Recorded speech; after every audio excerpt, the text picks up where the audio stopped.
आज उन्होंने बताया ही नहीं, चले अस्सलाम वालेकुम जी। अब देखिए मैंने रोल एंड रिस्पॉन्सिबिलिटीज क्यों, देखो मैंने फिगर से बनाया है। There are 12 roles and responsibilities divided to be divided between buyer and seller.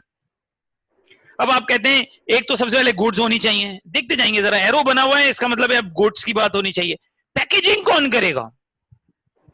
Goods, goods packaging, loading और अनलोडिंग कौन करवाएगा? बात समझ में आ रही है?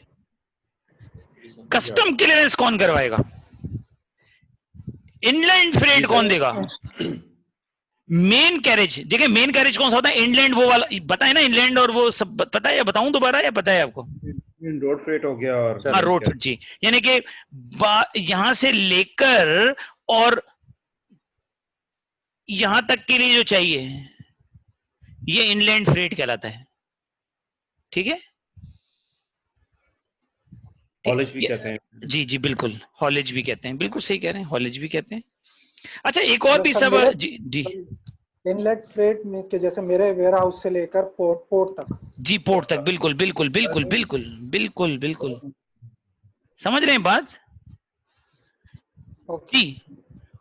तो ये अच्छा एक एक एक यहां पर मुझे एक और भी याद आ गया, वो आपको ड्रेज पता है क्या होता है? हॉलेज तो हमारे दोस्त ने बताया, जनाब मोहतरम नईम साहब ने। एक लफ्ज और इस्तेमाल होता है ड्रेज, DRAYAGE, ड्रेज। क्योंकि तुम लोग ट्रांसपोर्टेशन पढ़ रहे हो तो मैं तुमसे एक इम्तिहान भी तो लेना चाहता हूँ ना, तो मेरा भी तो इम्तिहान लेते हो जी बेटा। ड्रेज सर अनलोडिंग पोर्ट से सर वेयर हाउस तक। ड्रेज समझते हैं क्या होता है? ड्रेज देखो, जो शॉर्ट डिस्टेंस ट्रेवलिंग होती है ना, ये हमारे शॉर्ट डिस्टेंस ट्रेवलिंग होती है ना यार। देखो फैक्ट्री के अंदर घूम रहे हो लेके माल, इधर जा रहा है उधर जा रहा है, हाँ टर्मिनल शिफ्टिंग, यस उसको ड्रेज बोलते हैं। ये बताया होगा हनीफ साहब ने आपको, क्योंकि ट्रांसपोर्टेशन उन्होंने पढ़ाया जब। अभी आ गए आप लोग ट्रांसपोर्टेशन पे या आने वाले हैं? नहीं सर अभी आएंगे। अच्छा अभी आएंगे, आएंगे ठीक है। अच्छा चलें, अब देखें, अब हमने कहा कि हम ऐसी, मैंने लिख लिया ड्रेज, कहीं याद रखेंगे। देखिए ये जब आप एक्सपर्ट बनते हैं ना सप्लाई चेन के, तो ऐसी टर्म्स जब आप बोलेंगे तो आपकी वैल्यू थोड़ी ज्यादा हो जाती। जो सारे लोग बोल रहे हैं, जैसे उन्होंने कहा हॉलेज, जब उन्होंने हॉलेज का तो मैंने कहा ड्रेज भी बोलेंगे आप, ठीक है। तो अब बोलेगा कि inland freight, who is responsible for inland freight. अच्छा जो यहां से लेकर और पोर्ट ऑफ लोडिंग से पोर्ट ऑफ डिस्चार्ज तक जो चीज चलती है उसको कहते हैं मेन कैरेज। ठीक है, अब मेन कैरेज सी भी हो सकता है और एयर भी हो सकता है, और अगर वेस्ट की बात करें तो कभी कभी उनके यहाँ रेल भी होता है। हमारे यहाँ तो रेल नहीं होता ना।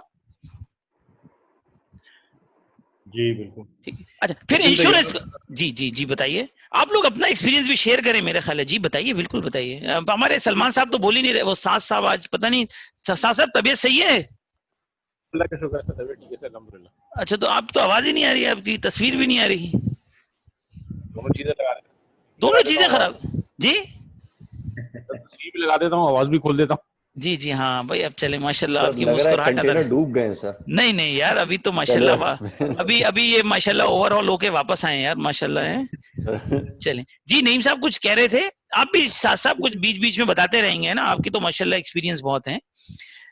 तो यूरोप में मेंशन करा था जो जी जी जो होता है उसमें आरएफ सर्विसेज ज्यादा यूज होती हैं as compared to main carriage. बिल्कुल सही कह रहे हैं, बिल्कुल इसमें रोड पूरा नॉर्थ अमेरिका आपको पता है कि उसकी सारी डिस्ट्रीब्यूशन जो है वो ज्यादा बाय रोड है, रोड ट्रांसपोर्ट, बिल्कुल सेंट्रल यूरोप। जी जी बिल्कुल।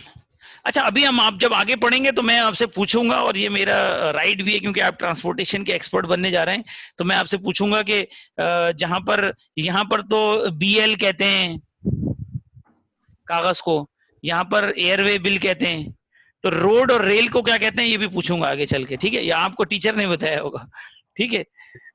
अच्छा किसी वक्त पूछूंगा, लिहाजा आपके जहन में रहना चाहिए, क्योंकि ये तो आप, मैं कागज बनवाऊंगा तो आपसे पूछूंगा ना, ठीक है? BL मुझे उन्होंने बताया, BL उन्होंने पढ़ा दिया आपको। अच्छा तो बीएल जब हमने देख लिया तो बीएल की मैं मुख्तसर साहब से पूछूंगा और फिर मैं ड्रॉप कर दूंगा। आगे चलते हैं। Insurance, who will bear the insurance? Loading and loading at the port of discharge, वहां पर port of clearance, port of loading था, ये पोर्ट ऑफ डिस्चार्ज, ठीक है।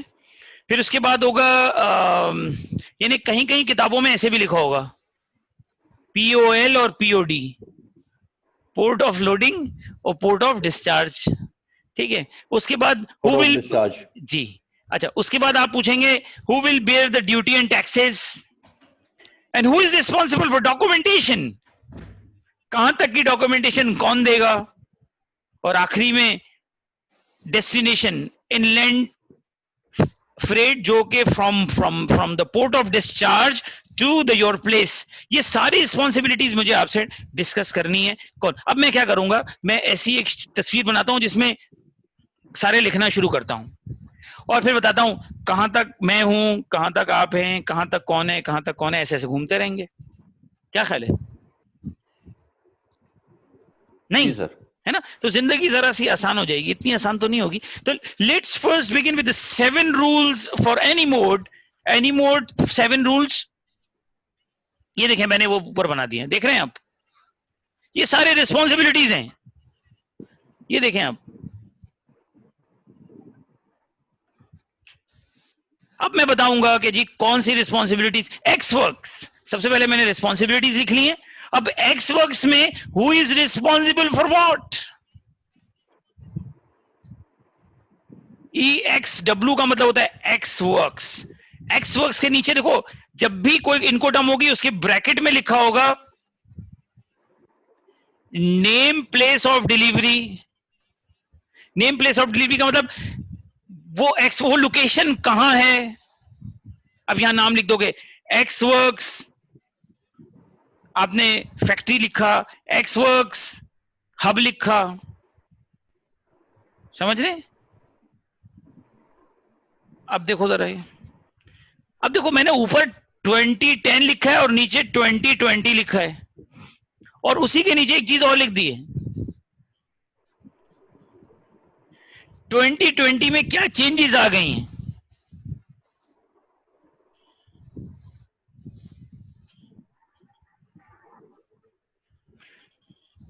इसका मतलब है, सुनिएगा जरा,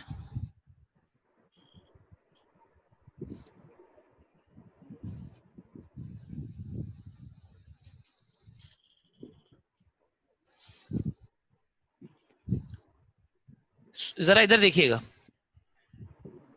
गुड्स के लिए कौन रिस्पॉन्सिबल है? देखो ये ब्लू जो है ना, पढ़ना है ऐसे बेटा, blue is seller, this yellow is buyer and this is insurance. याद आ रहा है आपको? देखिए मैंने लिखा था, ये देखें इंश्योरेंस। जी सर बिल्कुल ठीक है। अब आप यहां पढ़ेंगे इसको। अब आप देखिए, एक मैं बता दूंगा तो मुझे लग रहा है आप सारी कर लेंगे, लेकिन हम थोड़ा सा 1 2 3 जल्द गो थ्रू करते हैं फास्ट ट्रैक पे, ताकि हम फिर ना अपने अगले टॉपिक की तरफ भी चलें। अभी तो हमारे पास काफी टाइम है। तो जरा देखें, मैंने कहा 10 में भी बायर और सेलर यहीं पर थे, 20 में भी यहीं है, देख रहे हैं आप? लेकिन मैंने नीचे कुछ लिख दिया है, responsibility to provide export license or official authorization, but in 2020 seller will provide the goods and the commercial invoice, certificate, documents. अब आप एग्रीमेंट बनाएंगे तो documents can be, you can add the documents, but seller will not provide transport document. क्या क्या दे सकेगा? Commercial invoice, जी जी certificate है, जी, certificate of origin दे देगा, packing list दे देगा। लेकिन ट्रांसपोर्ट डॉक्यूमेंट से क्या मुराद है? ट्रांसपोर्ट डॉक्यूमेंट का मतलब बेटा, जब आप जहाज में बैठती हैं तो आपको एक बोर्डिंग पास मिलता है। बोर्डिंग पास क्या बताता है? इसके साथ आपको वो, जब आप अपना सामान उसको लगेज में देती हैं तो वो आपको 2 टिक ऐसे रिसीट देता है। इसका मतलब है कि उसने सामान आपसे लिया है और आप दिखाएंगी तो वो आपको दे देगा। तो जहाज में भी जब आप जहाज में, ट्रेन में, बस में जब आप किसी को सामान देते हैं वो आपको कोई डॉक्यूमेंट तो देगा ना, हाँ मैंने तुमसे ये चीज ली है और किस कंडीशन में ली है। सर लेकिन एक्स वर्क के अंदर तो वो लोड ही नहीं कर रहा, तो वो क्यों देगा? इसीलिए तो लिखा हुआ है can not provide the transport document.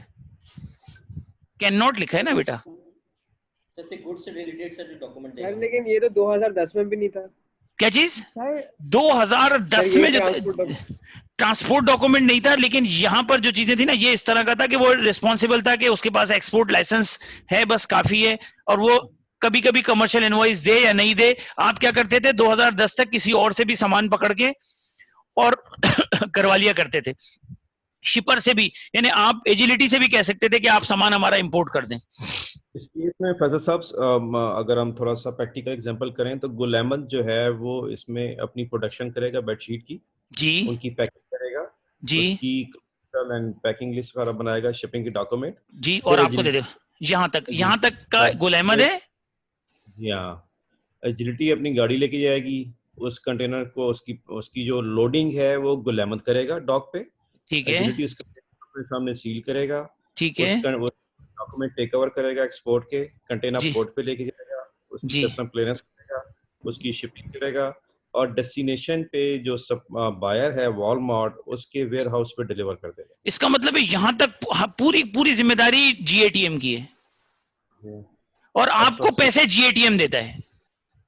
Exactly आपको इसका मतलब है उसने तो ये सारी जिम्मेदारी अभी तो हमने रखी हुई है बायर की, जबकि जो हमें नईम साहब ने कहा तो यहां तक सारी जिम्मेदारी सेलर की है, जीएटीएम की है।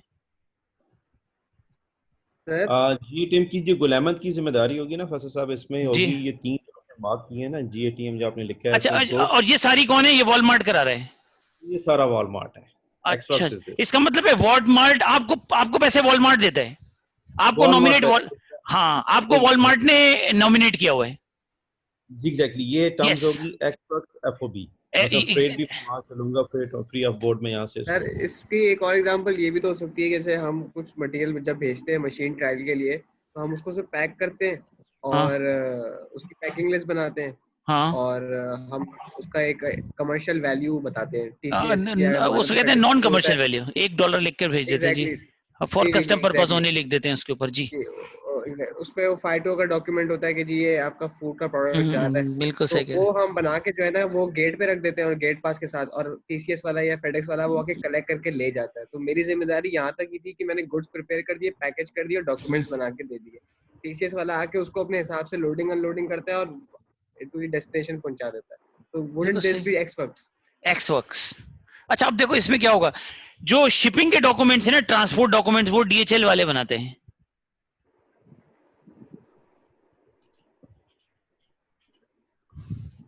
तुम तो सिर्फ ये आपके डॉक्यूमेंट यहाँ तक देते हो।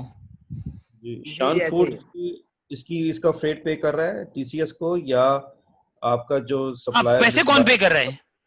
ये बड़ा क्रिटिकल है इसमें जी, पैसे कौन पे कर रहा है? पैसे कौन दे रहा है? नहीं सर पैसे हम दे रहे हैं। पैसे नहीं तो फिर ये नहीं, फिर एक्सवर्क्स नहीं हुआ। एक्सवर्क्स तो ये होता है कि वो तो आपने जो लिया है वो कोरियर सर्विस हो गई है, यानी पैसे तो आप तो यहाँ तक आप, बल्कि आपके केस में ये होता है जब पोर्ट पे कंसाइनमेंट आ जाता है तो कुछ चार्जेस जो होते हैं वो आपका बायर देता है और बाकी सारे आप देते हैं। सर क्लियरेंस के चार्जेस वो दे रहे हैं। हाँ तो इसका मतलब है यहाँ तक आ रहा है ना। इंपोर्ट क्लियरेंस कौन करा रहा है? वो लोग करा रहे हैं। वो तो यहाँ तक आया है। ये तो इसका अभी तो ये अभी ये वाला नहीं, कोई और होगा, देखते हैं कौन सा है। बात नहीं समझे आप? अच्छा बात नहीं समझे? मैंने क्या कहा, इनको टर्म बताता है कॉस्ट, रिस्पॉन्सिबिलिटी और रिस्क।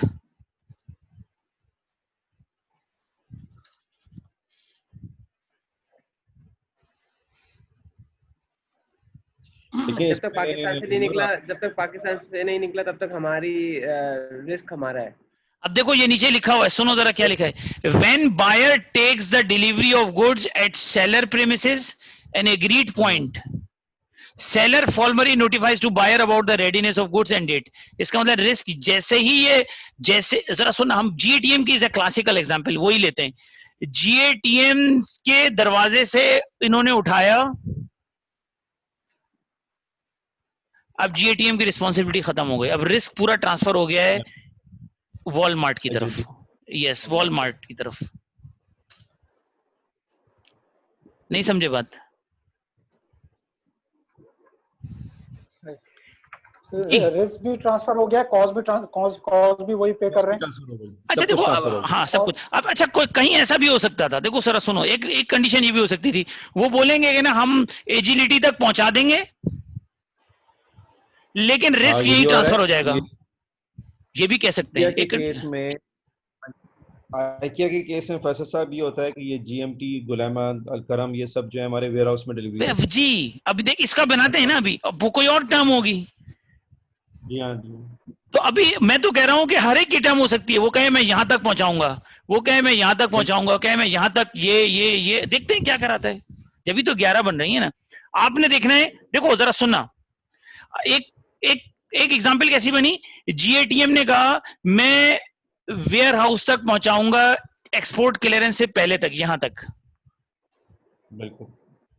लेकिन उसने साथ ही कह दिया मैं पहुंचा यहां तक दूंगा, रिस्क यहीं पर ट्रांसफर हो जाएगा। इसका मतलब है रिस्पॉन्सिबिलिटी यहां तक की है और रिस्क यहां तक का है। इसका मतलब है कि अगर रास्ते में, इस रास्ते में कंटेनर कल्टी हो जाता है तो who will bear the loss? Walmart will bear the loss. नहीं समझे बात? आप लोग बात सर यहाँ पे जो ट्रांसपोर्टर है, क्या वो वॉलमार्ट का जो ना वो असाइन किया हुआ है क्या? जी, ये जो हमारे अभी नई मलिक साहब है, इनको वॉलमार्ट ने असाइन किया है। हाँ, अच्छा, तो वो इसका मतलब है कि ये कह रहे हैं कि हम लोग लोडिंग तक तो दे देंगे लेकिन जो रिस्क होगा वो डॉक्यूमेंटेशन मतलब उनके वेयर हाउस तक होगा। डॉक्यूमेंटेशन एक अलग, देखो बेटा फिर आप लोग मिक्स करते हो। Documentation is something else, risk is something else. Risk transfer का मतलब है डॉक्यूमेंटेशन मैं यहां तक के दे दूंगा, लेकिन मैं कह रहा हूं भाई चोरी हो गया। डॉक्यूमेंट का मतलब क्या होता है? डॉक्यूमेंट कोई यहां तक का थोड़ी होता है। डॉक्यूमेंट तो दो ही चीजों का होता है। डॉक्यूमेंट या तो मटेरियल का होता है यानी गुड्स का होता है, या डॉक्यूमेंट जो होता है वो पैसों का होता है, या डॉक्यूमेंट जो होता है वो ट्रांसपोर्ट का होता है, और डॉक्यूमेंट या फिर इंश्योरेंस का डॉक्यूमेंट होता है। डॉक्यूमेंट कोई यहां तक का डॉक्यूमेंट थोड़ी होता है। डॉक्यूमेंट तो उन्होंने लिखा है ये माल मैंने दे दिया है, इसका मतलब है ये जो डॉक्यूमेंट है ये यहां तक यूज होगा, क्योंकि कमर्शियल इनवॉइस पे तो लिखा होगा इसके अंदर इतने तौलिए हैं। सही है। यही तो ये देते हैं इनको अपने नई मलिक साहब को कागज बनाकर, और पैकिंग लिस्ट के इस कंटेनर में इतने। जी सर, जो आप कह रहे हैं ना कि मिसाल के तौर पर रिस्क जो है ना वो ए पे जो ना पॉइंट ए पे ट्रांसफर हो रहा है और वो पहुंचा के दे रहे हैं पॉइंट बी पे। बिल्कुल। तो मैं जरा ये समझना चाह रहा हूँ कि ये ए और बी का डिफरेंस क्यों है? क्या ये जो बी, इसके बीच में जो बी है, जो ट्रांसपोर्टर है एजिलिटी, ये असाइन किया हुआ है वॉलमार्ट की तरफ से? नहीं, जरूरी नहीं। अगर वॉलमार्ट की तरफ से भी किया हो सकता, सुने तो सही। फिर आप मिक्स कर रहे हैं। देखो यार जरा देखें, 2 मिनट देखें आप लोग। रिस्क ट्रांसफर और ना आप रिस्पॉन्सिबिलिटीज का 1 मिनट मैं जरा सा क्लियर कर दूं, फिर आपकी बात लेता हूं। देखें, ये गुल अहमद है जी सर, और ये एजिलिटी का वेयर हाउस है। ठीक है, ये वेयर हाउस है। अच्छा, यहां तक भाई कोई ना कोई तो पहुंचाएगा। ठीक है। 2 ऑप्शन हो सकते हैं। GATM बोले कि भाई मैं यहां तक पहुंचा के और यहां तक पहुंचाऊंगा, रिस्क भी मेरा है और रिस्पॉन्सिबिलिटी मेरी है। ठीक है, तो इसका मतलब है ट्रांसपोर्टर इसका हो गया, किसी का भी हो, जाहिर है उसको पहुंचाना उसकी जिम्मेदारी है, तो उसका ही हो गया। अब वो उसका अपना हो। दूसरा मतलब ये कि पैसे वो देगा। ठीक है, मतलब ये नहीं मलिक साहब सुने तो सही, जल्दी करते हो। दूसरी ये हो सकता है कि वो कहे नहीं मलिक साहब से क्या कि भाई एजिलिटी ने वॉलमार्ट यहां है। सही है। अब वॉलमार्ट के लिए तो इसका मतलब है यहां से गुड्स दोबारा कस्टम क्लियरेंस होगी और फिर ये लोड होगा। सही है सर। और फिर ये यहां जाएगा, फिर यहां पहुंचेगा, यहां कस्टम क्लियरेंस होगी और यहां पहुंचेगा। नईम मलिक साहब की जिम्मेदारी जो है ना वो है यहां से माल उठा के यहां तक लाना है और यहां तक बोट पे चढ़ाना। ये नईम मलिक साहब की जिम्मेदारी, ठीक है। ये तो एक सर्विस प्रोवाइडर है ना, ये तो अपनी सर्विसेज देते हैं, पैसे लेते हैं। अब यहां तक पहुंचाने के लिए पैसे ये दे या ये दे, नहीं मलिक साहब तो सर्विस प्रोवाइडर हैं, ये पैसे देगा जब भी यहां रख देंगे, ये पैसे देगा जब भी यहां रख देंगे। अब पैसे कौन देगा? हमने तय किया कि नहीं, मलिक साहब ने कहा भाई बात सुनो, आप मेरे वेयर हाउस तक पहुंचाओगे, तो इन्होंने कहा ठीक है नईम साहब, ये पैसे मैं दूंगा आपको, और यहां से यहां तक के पैसे जो है ना वो वॉलमार्ट देगा। ये भी हो सकता है, हो सकता है बोले नहीं नहीं भाई यहां तक मेरा है, ये सारे पैसे वॉलमार्ट देगा, वॉलमार्ट दे देगा जी। वॉलमार्ट के केस में सारे पैसे जो है वो एक्स वॉलमार्ट दे रहा है, वॉलमार्ट दे रहा है। मैं सिंप्लीफाई कर रहा हूँ। आइकिया की केस के अंदर इवन मैं पिक कर रहा हूँ, गुलेमा से अपने वेयर हाउस में लेके आ रहा हूँ, और वो जो कॉस्ट है वो गुलेमा दे रहा है, गुलेमा पे दे रहा है। यस, लेकिन एग्रीमेंट आइकिया से हुआ, आइकिया ने दिया कि जी ये हमारे रेट एजेंसी से एग्रीड हुए हैं, ये अपने लोकली एजेंसी को। यस, यही तो मैं कह रहा हूँ रिस्पॉन्स। इसका मतलब है, अब जरा सुने, आइकिया के केस में आप लोग इसको थोड़ा क्लियर करें, आइकिया के केस में जीएटीएम की रिस्पॉन्सिबिलिटी यहां तक की है, और रिस्क कहां ट्रांसफर हो रहा है, वो यहीं ट्रांसफर हो रहा है। और वॉलमार्ट के केस में रिस्क यहां ट्रांसफर हो रहा है और रिस्पॉन्सिबिलिटी भी यहां तक की है। अली समझे या नहीं समझे? जी सर। अली खान समझ गए? जी सर। नहीं आया समझ में? ये रिस्क ट्रांसफर का और ये रिस्पॉन्सिबिलिटी में थोड़ा सा क्लैरिटी अभी भी नहीं हो रही मुझे यार। देखो अब सुने सुने सुने, सही है, अभी तुम एक मिनट मेरी बात सुने, आप सुने। ये दो केस ले लें, ये जीएटीएम है, ठीक है, और इनके पास दो कस्टमर हैं, एक है ये भी जीएटीएम है, ठीक है, ऊपर का केस जो है ना वो वॉलमार्ट का है, ठीक है, और नीचे का केस जो है वो आइकिया का है। एज क्लासिकल एग्जांपल, ठीक है, आइकिया का एग्जांपल। अच्छा, ये है एजिलिटी का वेयर हाउस, सही है, और ये भी है एजिलिटी का वेयर हाउस, ठीक है सर, ठीक है। अच्छा, ये एजिलिटी के वेयर हाउस में आता है, फिर यहां से कस्टम होता है, जब कस्टम होता है तो ये कस्टम के बाद ये लोड हो जाता है इसके ऊपर, ठीक है। दोनों केस में होता होगा, सही है, यहां पर भी ऐसे ही होता है, ठीक है। यहाँ यानी कस्टम होता है फिर लोड हो जाता है। अब होता यह है कि वॉलमार्ट ने एजिलिटी को बोला, सुनिएगा, वॉलमार्ट, ये वॉलमार्ट है, सही है, वॉलमार्ट और जीएटीएम के दरमियान जो एग्रीमेंट हुआ है, उस एग्रीमेंट के मुताबिक जीएटीएम अपने दरवाजे पर माल दे देगा, ठीक है, यहां से एजिलिटी की गाड़ी जाती है, सही है, सामान उठाती है और यहां पहुंचा देती है, ठीक है। ये सारे पैसे जो है ना, ये और ये रखने के, ये सब वॉलमार्ट देता है, ठीक है, एजिलिटी को, एजिलिटी को, जाहिर है जीएटीएम को तो नहीं देगा, ठीक है ना। इसका मतलब है जैसे ही ये माल एजिलिटी के पास जाता है, इसका रिस्क तो खत्म हो गया, और रिस्क किसका हो जाता है? बिल्कुल सर, रिस्क वॉलमार्ट का। अरे एजिलिटी कोई चीज नहीं है, agility is a service provider, Walmart का रिस्क हो जाता है, वॉलमार्ट का रिस्क हो जाता है, ठीक है। उसके एफसीआर दे दूंगा प्रोफेसर साहब, एफसीआर थोड़ा इनके लिए थोड़ा ज्यादा हो जाएगा। हाँ, अभी हम एफसीआर आगे चलेंगे, अभी हम, हाँ। अब क्या हुआ कि नीचे आ जाएं, नीचे में क्या हुआ कि जीएटीएम और आइकिया के दरमियान एग्रीमेंट हुआ है, गुड्स जो है, कंडीशन ये कि गुड्स जो है वो यहां तक पहुंचनी चाहिए, ये इन दोनों के दरमियान एग्रीमेंट है। लेकिन जीएटीएम के अपने ट्रक तो नहीं है, जीएटीएम ने एजिलिटी से कहा भाई तुम हमारा माल यहां तक पहुंचा लो, ये रेंट, ये फ्रेट हमसे, ये फेयर हमसे ले लेना, ये फेयर हमसे ले लेना, और ये वाला जो है ना यहां से लोडिंग का, ये दे रहा है आइकिया वाई की वजह से। अब लेकिन जीएटीएम ने, आइकिया और जीएटीएम के दरमियान जो एग्रीमेंट हुआ है वो रिस्क यहीं ट्रांसफर हो गया है, सिर्फ रिस्पॉन्सिबिलिटी यहां तक की है और रिस्क यहीं ट्रांसफर हो गया। इस केस में रिस्पॉन्सिबिलिटी भी यहीं तक की थी और रिस्क भी यहां तक का था। अब समझ में आया? ठीक है। इसकी रिस्पॉन्सिबिलिटी जो है ना वो आईकिया में वो थी कस्टम तक, और रिस्क जो है ना वहीं पर ही ट्रांसफर हो गया, रिस्क वहीं ट्रांसफर हो गया जी। जैसे उसने नईम मलिक साहब को दिया पैसे, यहां तक के पैसे जो है ना वो देगा जीएटीएम और रिस्क यहीं ट्रांसफर हो गया। इसका मतलब है रिस्पॉन्सिबिलिटी उसने यहां तक की ले ली ठीक है सर। और रिस्क यहाँ ट्रांसफर, इसने रिस्क भी यही, रिस्पॉन्सिबिलिटी भी यही। ये तो मैंने जो मोबाइल की एग्जांपल दी थी, घर तक पहुंचा देना यार, मोबाइल खरीद के आपको दे दिया, बोले भाई दुकान से ही ले जाओ, मैं आपके घर तक नहीं पहुंचाऊंगा, तो ये यही हो गया। रिस्क भी यही ट्रांसफर, आपने मोबाइल उसके घर दुकान से लिया और खत्म। उसने कहा यार मोबाइल मेरे घर पहुंचा देना, रिस्क यही, अगर रास्ते में चोरी हो जाए तो मेरा है। ठीक है, कुछ कहना चाहते हैं, आगे चलें? Done sir, okay, thank you sir, thank you. थोड़ा सा फैसला अगर इसको ऐड कर दें, जैसे अगर वॉलमार्ट की में मैंने क्या किया कि मैंने जैसी शिपमेंट पिक की गुलामा से, तो मैंने गुलामा से शिपमेंट पिक करते ही उसको एफसीआर दे दी। ठीक है, ठीक है। आइकिया के केस में मैंने उसको उस वक्त दी क्या कहते हैं एफसीआर, जब मेरे पास वेयर हाउस में वो गुड्स डिलीवर्ड हो गई। ठीक है, बिल्कुल सही, बिल्कुल सही, वहां से उसको टेक कवर किया उसको। बिल्कुल बिल्कुल सही है। अभी और इनको ना हम ऐसा करते हैं ना, मेरा कहने का मकसद है कि हम ना 1 बाय 1 सिनेरियो बनाए। अभी जैसे आपने इनको आपने सिनेरियो बताया गुल अहमद का, एज ए क्लासिकल एग्जांपल हमारे पास बन गई ना, कि हमने आइकिया और अभी तक जो लोग कंफ्यूज होते हैं वो रिस्पॉन्सिबिलिटी और रिस्क नहीं समझ पाते हैं।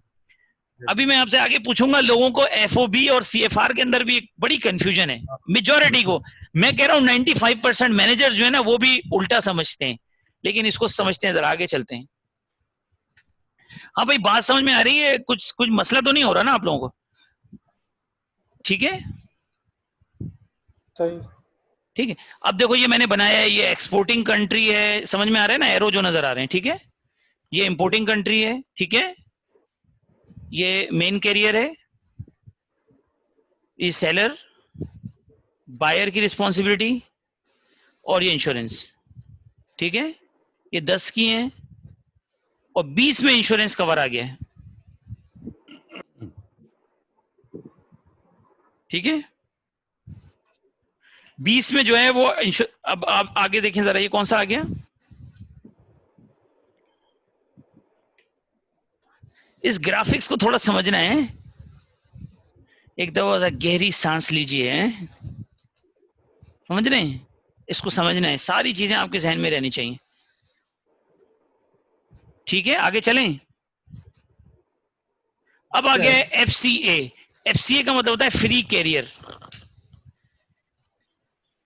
यहां पर क्या होता है? नेम प्लेस डिलीवरी, जो मैंने आपसे बताया था, जिस केस में ये, अब ये देखो जरा कहां तक, इसका मतलब है नईम मलिक साहब के, बल्कि वेयर हाउस तक कौन पहुंचा रहा है? कौन पहुंचा रहा है जी? आइकिया के केस में गुल अहमद पहुंचा रहा है। आइकिया के, यस। और वॉलमार्ट के केस में वॉलमार्ट ही वहीं से पिक करके। एग्जैक्टली, समझ रहे हैं? अब एक और देखो जरा सा, देखो नीचे नजर आ रहा है, सेलर डिस्चार्ज द ऑब्लिगेशन। कब डिस्चार्ज करता है? When the goods have been loaded on the collecting vehicle provided by the buyer. और जी, इसका मतलब है लोडिंग के वक्त जो है वो ट्रांसफर हो गया रिस्क। बिल्कुल, समझ रहे हैं? जी सर, बिल्कुल। ये वॉलमार्ट का केस जी, ये वॉलमार्ट का केस है। नहीं, ये आइकिया का हो गया ना, क्योंकि पैसे तो ये दे रहे हैं ना, पैसे सेलर दे रहे हैं। तो वैसे अगर देखेंगे, जब यहाँ पे बायर आ गया तो ये वॉलमार्ट का केस रहेगा ना, क्योंकि आपने गाड़ी प्रोवाइड कर दी, बायर ने हाँ, बायर ने गाड़ी प्रोवाइड कर दी, पैसे सेलर देगा। हाँ, वो आइकिया हो गया, है ना, आइकिया हो गया ना, समझ रहे हैं ना बात जी? अब देखें जी सर, इससे आगे वाला स्टेप पे अगर जो सेलर है अगर वो रिस्पॉन्सिबिलिटी लेगा तो फिर ये एफओबी हो जाएगा। अभी देखते हैं ना यार, अभी देखो तो सही, एक एक करके देखो ना, बहुत सारी मैंने तो कहा, सारी इन तस्वीरों को समझते जाओ ना। देखो आगे ये पूरा पढ़ना है, नीचे का तुम देखो, पूरा पढ़ो जरा, एक दफा देखो क्या लिखा है।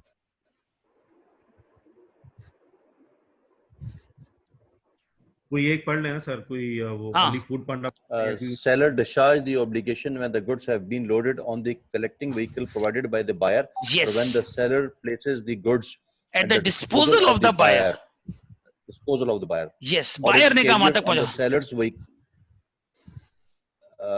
at the disposal of the buyer of its carrier on the seller's vehicle, delivering the goods to the place where buyer arrange the carrier, but not unloading from collecting vehicle. Yes, loading का है, unloading का नहीं है। देखो मैंने unloading काटा हुआ है, देख रहे हैं आप? But not unloading. Yes, loading तक का रिस्क है। अब आगे देखो एक और, सीपीटी, कैरेज पेड टू, और सीआईपी होता है carriage and insurance paid to. अब सीपीटी समझना जरा सा। दोनों सर, ये दोनों एक है सर? नहीं, सीपीटी और एक फर्क है। सीपीटी में देखो इंश्योरेंस जो है ना वो किसके अकाउंट में है, जरा देखो यहाँ देखो, दोनों एक है। इंश्योरेंस सीपीटी के केस में कौन करवाएगा? बायर करवाएगा, और सीआईपी के केस में कौन कराएगा? सेलर कराएगा। सेलर कराएगा। एग्जैक्ट, और हमेशा डेस्टिनेशन की होगी सीपीटी। यस,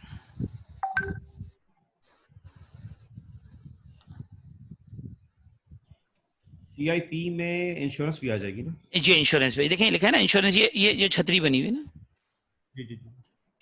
ठीक है। अच्छा अब देखें यहां तक बात समझ में आ रही है, लेकिन रिस्क पढ़ें, risk is very important. Risk पढ़ें क्या कहता है। सलमान कोई और पढ़ लेना The seller delivers the goods by handing them over to its contracted carrier on the agreed date or within the agreed period. Delivery occurs when the seller passes the goods to their carrier to the transport them, not when the goods reach the destination. होता क्या है?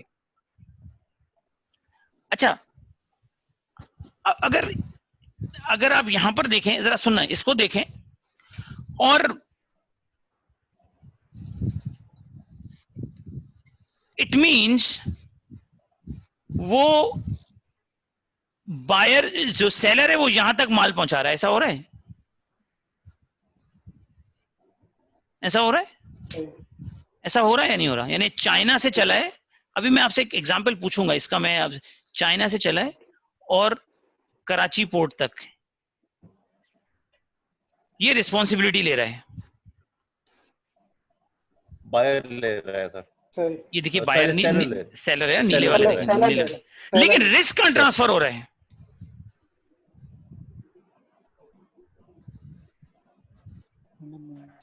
Unloading से sir, contact career जब वो, जी बताइए बताइए। ये unloading port पे हो रहा है सर। लोडिंग पोर्ट पे डेस्टिनेशन का वो नहीं ले रहा, यानी ड्यूरिंग वो जो ट्रांजिट का पीरियड है वो कंसीडर नहीं हो रहा रिस्क में सेलर के एंड पे।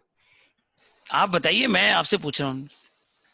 सर ये unloading from main carrier sir, यहाँ से रिस्क ट्रांसफर हो रहा है। क्लियरेंस, इंपोर्ट क्लियरेंस से ले रहा है रिस्क।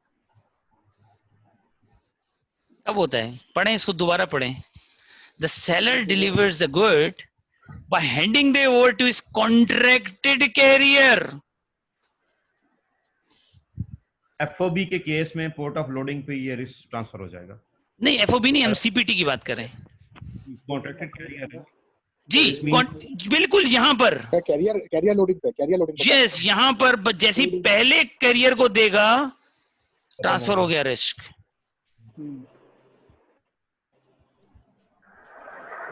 बात समझ में आ रही है? बात नहीं समझ में आई? जी सर यानी कि जब भी कॉन्ट्रैक्ट करियर पे डालेगा तो सीपीटी के अंदर वो बायर्स जहां से वो इंश्योरेंस कवर बायर ले लेता है वहां पे सुने बहुत आसान सीपीटी यानी बहुत ही, ये तो देखिए मैंने लैंग्वेज वो यूज करी ना जो वो यूज कर रहा है, क्या कहते हैं, थोड़ी सी legal language. Otherwise simple language में ये समझें,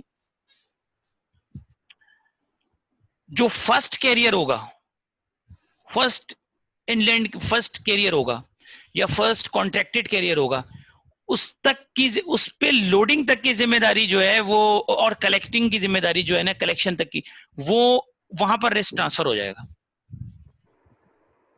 वो जो भी सर्विस प्रोवाइडर लेगा सर। अब देखो मैं इसका सर आपने बोला कि जो पहला लोडिंग जो होगा कैरियर पे, वहां से वो बायर की रिस्पॉन्सिबिलिटी स्टार्ट हो जाएगी। यस सर ये तो एक्सट्रैक्टी जैसा हो गया जी, ये तो एक्स फैक्ट्री जैसा हो गया। एक्स फैक्ट्री कैसा था? एक्स फैक्ट्री ने तो ये लोडिंग भी नहीं कराई थी, उसने डॉक्यूमेंट तक का था खाली। एक्सपेक्टिंग में तो लेकिन लोडिंग सर भी मैं लोडिंग भी नहीं थी, लोडिंग नहीं थी। यानी कि लोडिंग से रिस्क एंड रिस्क शुरू हो गया और रिस्पॉन्सिबिलिटी उनकी पोर्ट तक है कराची। यस, बिल्कुल सही कह रही हैं, बिल्कुल सही कह रही हैं, यू आर एब्सोल्युटली राइट। अब देखिए हुआ क्या, इसको मैं इसके आपको प्रैक्टिकल एग्जांपल देता हूं। एक और केस होता है, उसको एफओबी बोलते हैं। एफओबी भी पढ़ लें हम जरा सा, फिर मैं आपको ना इसकी एक एग्जांपल दूंगा कि मुझे एक साहब ने, सप्लाई चेन के सीनियर, काफी सीनियर हैं, जनरल मैनेजर्स हैं, उन्होंने मुझसे कहा कि यार दोनों एक जैसे हैं तो हम तो सीपीटी पे चले जाते हैं। तो मैंने उनको कहा कि अब कंफ्यूजन क्या होगा, जरा सुनते या पहले बताएं ये क्लियर हो गया या नहीं हो गया, फिर मैं एक सिनेरियो क्रिएट करूंगा आपको और बेहतरीन समझाने के लिए। यहां तक बात समझ में आई या नहीं आई? जी सर, बिल्कुल। कोई ऐसा बंदा जिसको समझ में नहीं आ रही हो? सर ये प्लीज सर ये रिपीट कर देंगे सर, ये कैरियर काम पे सर वो रिस्क ट्रांसफर। चलें ऐसा करते हैं, एक मिनट सुने एक करते हैं, मैं बताता हूँ, ठीक है? वापस अपने व्हाइट बोर्ड पे चलते हैं ना, ये तो हमें तस्वीर जरा मजा नहीं कर रही, इसका मतलब है। देखिए कौन सा आप बोल रहे थे? बहुत हल्की आवाज आ रही थी मुझे आपकी। अरशद बात कर रहा हूं। आवाज बहुत हल्की आ रही है, क्यों? क्या नाश्ता नहीं किया? नाश्ता आवाज आ रही? हाँ आवाज आ रही है। मैंने कहा नाश्ता नहीं किया लग रहे हैं अरशद साहब। नहीं सर, हल्की आवाज आ रही है। सर एक सवाल सवाल है अभी मेरा तो अभी क्लास शुरू हुई, 1 घंटा हुआ नहीं यार तुम लोगों को। जी जी जी बेटा। अच्छा सर, अभी जो सीपीटी में हम डिस्कस कर रहे थे कि कैरियर्स के ऊपर लोडिंग करके दे रहा है और रिस्क ट्रांसफर हो रहा है। हाँ, ड्यूरिंग ट्रांसफर और कैरियर पे कोई डैमेजेस वहां पर वो खत्म, वो फिर बायर का हो जाता है। नहीं सर, अगर कैरेज पे प्रॉपर्ली ट्रांसफर तो हुआ नहीं है ना अभी तक तो। और नहीं, अगर ड्यूरिंग वो फिर सेलर का है, सेलर पे है ना। यस। देखो कैसा है, जरा सुनना ना। देखो सिंपल समझने की कोशिश करो। ये फैक्ट्री है, फैक्ट्री ने कहा कि भाई हम अपनी गाड़ी भेजेंगे लांडी, और फैक्ट्री आपकी कोरंगी में है। हम लांडी पे अपनी गाड़ी भेजेंगे, तो इसका मतलब है फैक्ट्री कोरंगी से लांडी तक आप अपनी गाड़ी इस्तेमाल करेंगे। मैं और कॉम्प्लिकेटेड बना रहा हूं, और अगर सिंपल बनाऊं तो पहले सिंपल बना लेते हैं, फिर कॉम्प्लिकेटेड करते हैं इसको। देखो जरा सुनना,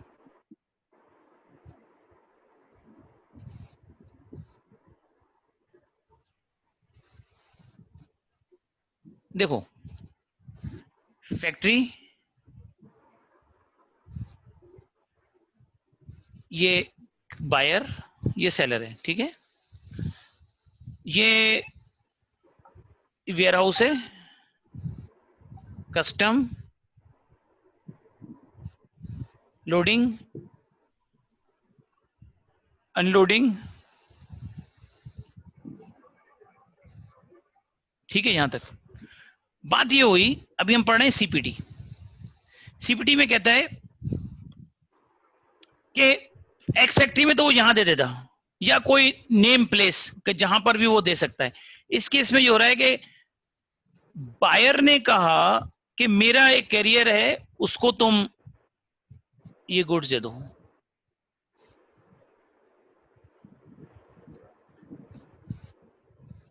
ठीक है? अब ये जो इसके पैसे हैं, सुनना, या इसके पैसे, ये पैसे, ये पैसे, ये पैसे, और यहां तक ये सारे पैसे जो है ना, ये सेलर दे रहा है। लेकिन गुड्स की जिम्मेदारी रिस्क ट्रांसफर कब हो रहा है? Until and unless loaded on the first career.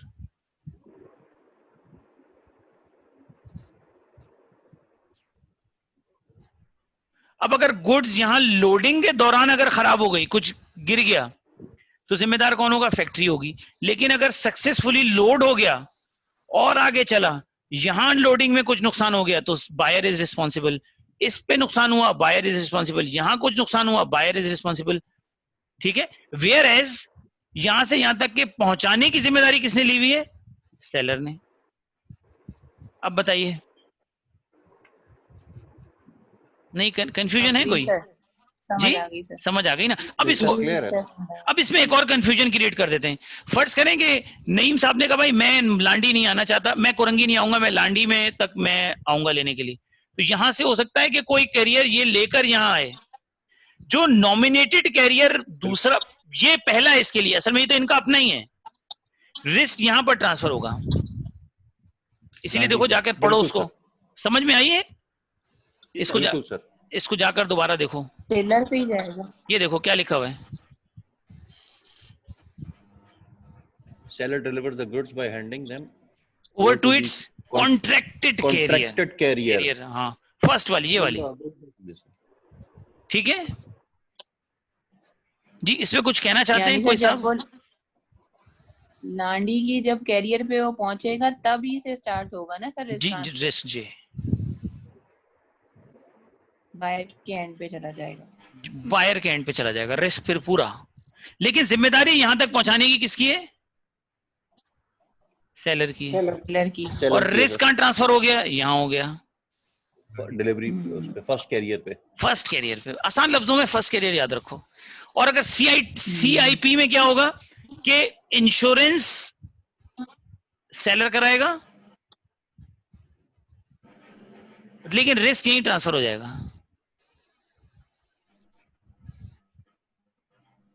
मैंने आपको बताया सिर्फ इंश्योरेंस ऐड हो जाएगा। सर अगर इंश्योरेंस सेलर कराएगा हाँ। तो सर तो वो कैसे रिस्क ट्रांसफर हो गया? मतलब अरे भाई रिस्क का मतलब इंश्योरेंस क्या होता है? सर शील्ड ना बेसिकली कवर हाँ, के तो केस अगर कुछ हाँ हो कुछ होगा तो सर वो सेलर को मिलेगा ना? नहीं नहीं नहीं नहीं नहीं। इंश्योरेंस का मतलब क्या होता है? इंश्योरेंस की जो पैसे होते हैं वो कौन देगा? Premium, who will pay the premium? Seller seller की कॉस्ट है वो। और सेलर की कॉस्ट है, एग्जैक्टली, हु विल पे। लेकिन उसका कोई फाइनेंशियल लॉस हुआ तो वो बायर को कॉम्पनसेट करेगा सेलर। नहीं नहीं, बायर को मिलेगा। इंश्योरेंस तो उसके नाम होगा ना जिसकी गुड्स ट्रांसफर हो गया, लेकिन पैसे कौन देगा ये देखना होता है। प्रीमियम कौन देगा ये देखते हैं, फीस कौन देगा, कॉस्ट कौन बेयर करेगा। सेलर की प्रोडक्ट कॉस्ट में का पार्ट बन गया इंश्योरेंस, और बायर को जो है वो रिस्क ट्रांसफर हो गया, सेलर का रिस्क ट्रांसफर हो गया लोडिंग पॉइंट से ही। सेलर का रिस्क हो गया और बायर को हो गया, ये याद रखना है। सेलर का बायर को, सेलर्स के कंधे से उतर के बायर के पास आ गया, बायर पे चला गया। यस, लेकिन इंश्योरेंस जो कराएगा, अच्छा एक बात और याद रखिए, पाकिस्तान में लोकल इंश्योरेंस होती है, ये भी याद रखना है। पाकिस्तान में CIP, और पाकिस्तान में सिर्फ 3 इनको टर्म चलती हैं, आपको शायद पता होगा, है CFR, FOB और 2 ही चलती हैं। नहीं, एक्सपर्ट्स पाकिस्तान में नहीं चलती, नो, क्योंकि DT कैलकुलेशन के लिए अगर आप इसके लिए आप पढ़ेंगे चैप्टर उसका FEM मैनुअल है स्टेट बैंक का, उसका चैप्टर 13 है, 13 एंड 14, इंपोर्ट एंड एक्सपोर्ट। ठीक है, मैं भेज दूंगा आपको, आगे बताऊंगा, वो भी बता दूंगा, कोई मसला नहीं है। ठीक है, यहाँ तक कोई जी DDP तो नहीं है तीसरी वाली? नहीं नहीं नहीं, सिर्फ FOB और CFR। सर DDP के थ्रू CPT भी तो है सर, CPT चल, CPT है लेकिन पाकिस्तान में नहीं चलती है। पाकिस्तान में उसके रीजन है, अब आपको पूछा जाए यार क्यों नहीं चलती है, ये पूछने करें ना। CPT अगर पाकिस्तान में लेगा तो वो उसको लोग कंसीडर ये करते हैं कि वो कहते हैं कि यार ये हम इसको FOB की तरह ले रहे हैं, उस मैनुअल में लिखा हुआ है। कॉन्ट्रैक्ट पर तो लिख लेते हैं, लेकिन जब पाकिस्तान में क्लियरेंस की बारी आएगी तो वो उसको या तो CFR लेगा या FOB लेगा। और ये क्यों करते हैं ये आपको पूछना चाहिए सवाल। अच्छा ये एक और, जी जी तो एक सर ब्रेक कर लें, 2 घंटे हो गए सर। 2 घंटे हो गए, अभी तो मैं समझ रहा हूँ 1 घंटा हुआ है। क्या टाइम हो रहा है? 2 घंटे हो गए। और 2 घंटे हो गए, ठीक है। तो बस 4:30 हो गए, अभी तो क्लास शुरू हुई है यार। चले तो ऐसा करते हैं कि 15 मिनट की ब्रेक कर लें। 15 मिनट की ब्रेक लेते हैं, ठीक है। आज तो देर तक क्लास कर सकते हैं ना, 6 तक कर सकते हैं, ठीक है। चलें भी इंशाल्लाह मिलते हैं in 15 minutes, right. Thank you, take care. Thank you. ठीक। Okay sir.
अच्छा अब हम जी सर मैं अभी एफई मैनुअल देख रही थी तो सर उसमें 2 ही टर्म्स है, सीएफआर है और एक आपने एफओबी बताया है। था जी जी बिल्कुल 2 तो होंगे सीएफआर को उन्होंने फर्दर 2 उसमें तोड़ा हुआ है।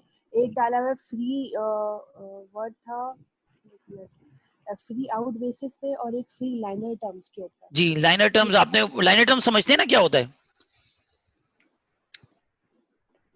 नहीं सर। चलें, लाइनर टर्म नहीं पता क्या होता है? कैरियर की टर्म्स होती हैं सर। जी कैरियर की टर्म्स होती हैं बिल्कुल। फ्री इन फ्री जी फ्री इन फ्री आउट भी होता है ना। चलें, तो अभी आप लोग ये पढ़ेंगे, मेरा ख्याल है ऐसा हो नहीं सकता कि ये चीजें चल रही हो और आप ना पढ़ें ट्रांसपोर्टेशन में, तो यकीनन कुछ ना कुछ आएगा आगे।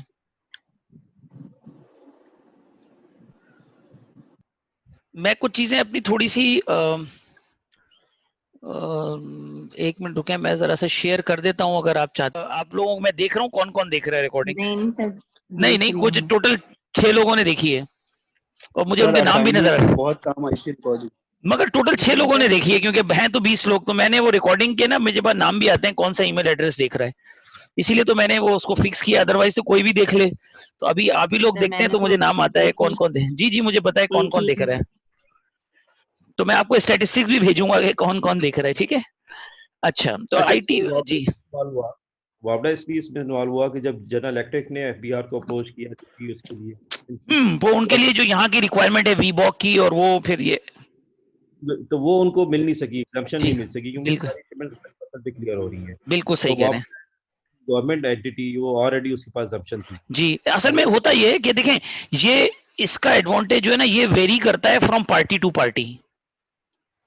जी अगर ये कोई गवर्नमेंट है तो उसके पास हो सकता है कि ड्यूटी की एग्जेम्पशन हो सकता है सेल्स टैक्स की एग्जेम्पशन हो सकता है इनकम टैक्स की एग्जेम्पशन हो। तो अगर मैं एज अ कमर्शियल पार्टी मंगवाऊंगा तो मेरे पास तो ड्यूटी अटैक कर जाएगी कमर्शियल रेट ऑफ ड्यूटी, तो ये ड्यूटी बढ़ जाएगी बहुत ज्यादा, यानी कि कमर्शियल है 20 और गवर्नमेंट के लिए 2% है, तो 5%, तो ये इशू बना था है ना। तो ये मुश्किल हो जाए। बात समझ में आई है आपने जो इन्होंने कही नईम मलिक साहब ने कि ये 2 काम हमने अपने पास क्यों रखे हैं? जी सर बिल्कुल। चलें वेरी गुड। अदरवाइज डीडीपी हो जाती है। जी अभी देखते हैं डीडी एक और होता है उसको बोलते हैं delivered at place, DAP. DAP में क्या होता है? Transport to place at the destination, कहां पर जैसी डिस्पोजल ट्रांसपोर्ट पे अवेलेबल कर देते हैं ये। इसका मतलब है अनलोडिंग के ऊपर अगर कुछ गिर गया तो जिम्मेदारी बायर की हो जाएगी। जी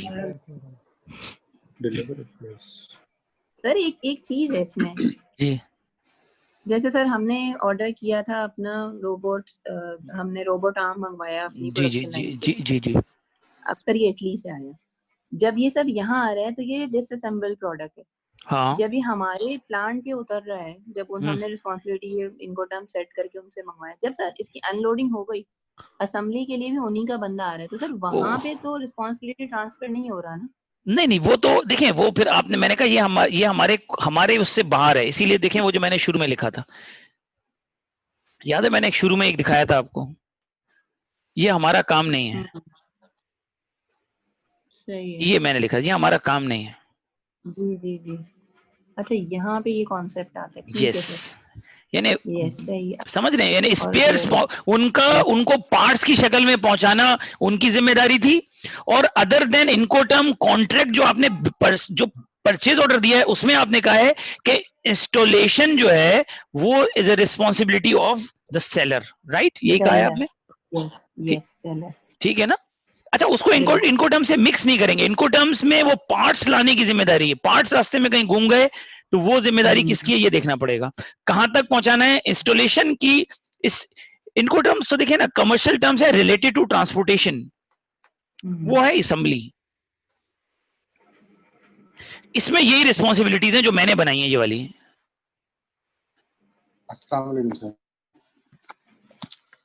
ठीक है चलें, अब जरा सा आगे चलते हैं नेक्स्ट। इसमें कोई कंफ्यूजन तो नहीं हो रही ना आप लोगों को? नहीं सर, है ना। चलें अच्छा एक और होती है, उसको बोलते हैं डीएपी भी हो गया था, एक और होता है डीडीपी। डीडीपी में क्या होगा कि ड्यूटी और टैक्सेस भी वही पे कर रहे हैं, लेकिन डीडीपी में एक मसला आ जाता है, देख रहे हैं आप क्या है? अनलोडिंग की रिस्पॉन्सिबिलिटी, अनलोडिंग की रिस्पॉन्सिबिलिटी, यस। अभी स्टेट बैंक ने एक मशीन मंगाई है, काफी बड़ी मशीन है, मेरा ख्याल है यूएस से आ रही है या जर्मनी से। तो उन्होंने डीडीपी की बात करी, तो उन्होंने मुझे कहा कि सर वो हमने तो ना उससे पार्टी से तैयारी कर ली, एग्री करा लिया कि वो ये भी कर ही देगा, जब एजिलिटी वाले आएंगे तो अनलोड भी कर देंगे। मैंने कहा कर तो देंगे, लेकिन रिस्क कितना बड़ा है? बात समझ में आ रही है नहीं आई? तो डीडीपी और डीपीयू में एक फर्क हो गया। अनलोडिंग अगर आपको करानी, अब देखो अनलोडिंग करानी है तो ख्याल करेंगे कि फिर हमें डीपीयू में, और जहां पर हमें ड्यूटी ऑन टैक्सेस का ये भी एक इशू है। अच्छा इसको उन्होंने नईम साहब ऐसे किया, उन्होंने कहा क्लियरेंस आप करा लें, पैसे हम दे देंगे। क्योंकि अगर वो क्लियरेंस खुद कराते तो वही वाला इशू आ रहा था जो आप बता रहे हैं कि ड्यूटी सेल्स टैक्स, तो वो स्टेट बैंक तो एग्जेम्प्टेड है ना from all duties and taxes. जी एग्जैक्ट। तो इन्होंने कहा कि आप, अच्छा सेल्स गवर्नमेंट ने उनको कहा, एफबीआर ने स्टेट बैंक को कहा आप ऐसा करें, आप अगर डीडीपी पे मंगाना चाहते हैं, एक तो स्पेशल परमिशन लेनी पड़ी उनको, दूसरा उन्होंने कहा आप डीडीपी पे मंगाना चाहते हैं तो आप ऐसे करें कि आप ड्यूटी पार्टी से ले लें और बाद में आप रीइंबर्स कर लेंगे। तो प्रॉब्लम ये आता था कि ड्यूटी हाई ड्यूटी पे करनी पड़ेगी। तो इन्होंने तरीका ये निकाला, इन्होंने ये कहा कि आप हम क्लियर करा लेंगे, पैसे उससे ले लेंगे। बिल्कुल ठीक। तो वो, लेकिन ये एक तरह का डीपीयू जैसा केस हो गया, क्योंकि जो क्लियरिंग एजेंट था वो स्टेट बैंक का था। ओके। तो मैंने उनको बोला जब ये तुम यही वाले काम कर रहे हो, पैसे उससे लेने हैं, तो तुम इसको डीपीयू में कन्वर्ट कर लो, क्योंकि ये मिल जाएगा तुम्हें। तो जो डीपीयू है वो बेसिकली बायर के लिए सिक्योर है, बायर के लिए सिक्योर है until and unless unloading. Yes, बात समझ में आ रही है या कहीं ऊपर से जा रही है? बायर को उसमें अगर किसी भी कंट्री की रेगुलेशंस का इशू है ड्यूटी स्ट्रक्चर का, तो उसका ही बेनिफिट मिल जाता है। बेनिफिट मिल जाता है, वो बेनिफिट बायर को मिल जाता है और सेलर उससे बचत हो जाती है, क्योंकि अदरवाइज सेलर अगर कराएगा तो जी। अभी आपको ये 56 कंपनीज का केस तो शायद आपके नॉलेज में होगा ना, ये जो ये जितनी भी ये डेवलपमेंट हुई है प्रीवियस गवर्नमेंट के अंदर, जी जी, इंफ्रास्ट्रक्चर के अंदर पावर प्लांट्स जो लगे थे सारे, कंपनीज बनी थी। बिल्कुल, थर्मल और ये वो सारी जो जिसमें बिकी पावर सब, इसकी जितनी भी इंस्टॉलेशन थी वो जनरल इलेक्ट्रिक के पास थी। तो ये कॉन्ट्रैक्ट बनी इसलिए थी क्योंकि इस डिप्टी का जो बेनिफिट था वो लेने के लिए, क्योंकि वो लोकल कंपनी थी और सेमी के अंदर आ रही थी, तो उनको 5% का हुआ था। एग्जैक्टली, और अदरवाइज अगर वो लाते तो महंगा 20% लग जाता। तो ये सारा केस एक्चुअली नैब में ये वही बना हुआ है। अभी हम भी उस पर, लेकिन देखें ये तो अकलमंदी से बनाया था ना, फायदा ही लिया था ना, फायदा किया था, बिल्कुल फायदा किया था। लेकिन इनके एफबीआर ये कहता होगा कि एफबीआर के असल में देखें जो काम नहीं जानता ना वो तो समझेगा कि खांचा लगा लिया। जी एग्जैक्टली, और वो अप्रूवल हो रहा है, वो उस केस में सब निकल रहे हैं।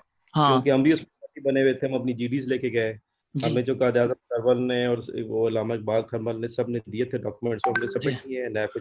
जी नहीं, तो देखें क्योंकि काम नहीं आता तो वो तो ये समझ रहे हैं कि ये कंपनी बना के कमीशन लेने के लिए कंपनी बनाई गई है, लेकिन ये कंपनी तो बेहतरी के लिए बनाई गई ना। नैब ये कहता है कि 15% का खांचा खाया है उन्होंने। हाँ, उनको पता नहीं है कि 15% बचत करी है, इनफैक्ट उन्होंने। जी, मैं आपसे बार बार ये कहता हूं कि 2 रीजन है सियासतदानों के साथ जो। Thank you sir.